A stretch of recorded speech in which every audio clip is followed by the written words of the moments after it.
लइहा दानापुर से कहावर धल राजा कान्हावा पर बढ़ जाई पावर।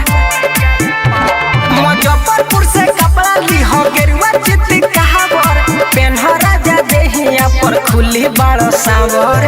आहवा कदी चंदन ढरिहा जल दंदन आहवा कदी चंदन ढरिहा जल दंदन। ATR Music by Sekhwa। Music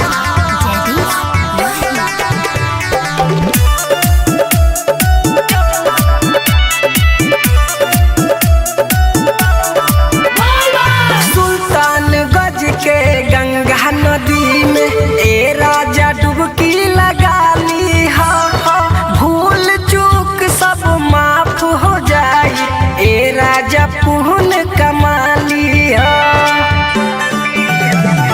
Sultanganj के गंगा नदी में ए राजा डुबकी लगा ली हा, भूल चूक सब माफ हो जाई ए राजा पुण्य कमा लिया।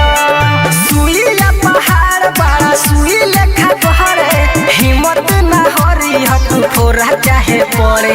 शिव घर से बिंदिया ले ली हो चटकार हो दर्शन करके पिया घरे आई हो हमार हो।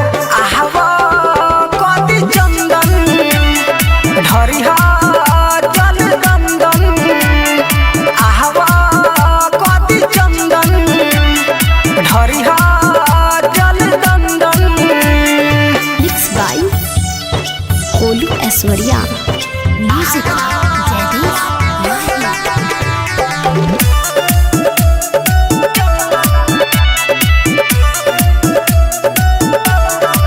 अरे राज में पेड़ पर शादी बाबा के लगे लोग धरे ला ला ई सब कैला से है मोर राजा फल फूल घर में फरेला।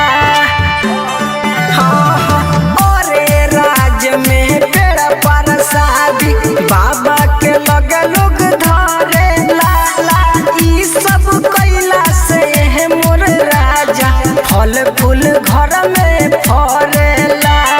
ठाड़ेला छवारे में चुनरी चढ़ेला काला पर छाई भूत झरे तो झरेला। गोलू या सवरया सुनो हो किस मोहन नैहर में बात सारा सुनले बानी ई हम।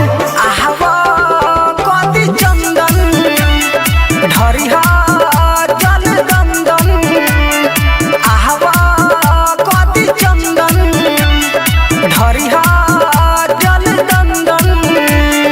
Recording by ADR Music by Sekhwa।